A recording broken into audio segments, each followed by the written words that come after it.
সবাই আমাদেরকে সিনিয়র যারা প্লেয়ার আছেন সবাই আমাদেরকে কংগ্রেচুলেশন জানিয়েছেন, সবাই আমাদেরকে সামনের টুর্নামেন্টগুলোর জন্য ভালো কিছু করার জন্য আহ্বান জানিয়েছেন।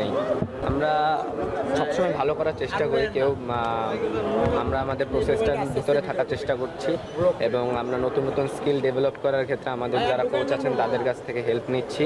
এটাই ভালো লাগছে। এটা সবার জন্য একটা স্বপ্ন যে ন্যাশনাল টিমের হয়ে নিজের দেশকে সার্ভ করা। তো এরকম একটা বড় ট্রফির সাথে ছবি তুলে ভালো লাগছে। আশা করি সামনে আমরা এটার জন্য লড়তে পারবো। বেশি দিন হয়নি, 4-5 মাস আগে থেকে একসাথে ক্যাম্পিং শুরু করি। তো আমাদের কোচিং স্টাফ, ম্যানেজমেন্ট, টিম, প্লেয়ারদের মধ্যে ভালো টিম বন্ডিং থাকার কারণে আমরা একটা ভালো অ্যাওয়ার্ড অ্যাচিভ করতে পারছি।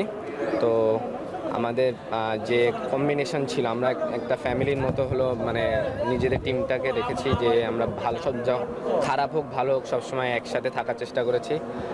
এটার জন্য আমরা ভালো একটা অ্যাচিভমেন্ট আনতে পারছি দেশের জন্য।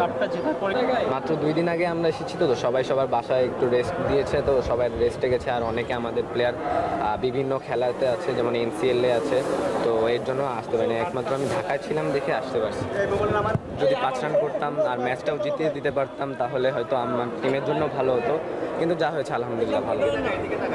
অবশ্যই এটা তো সব প্লেয়ারেরই ইচ্ছা থাকে নিজের দেশের জন্য একটা বড় ট্রফি আনার।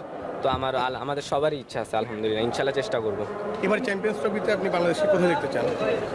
আগের বারের থেকে বেশ ভালো ইমপ্রুভ, এটাই আশা করি ভালো করবো। Thank you.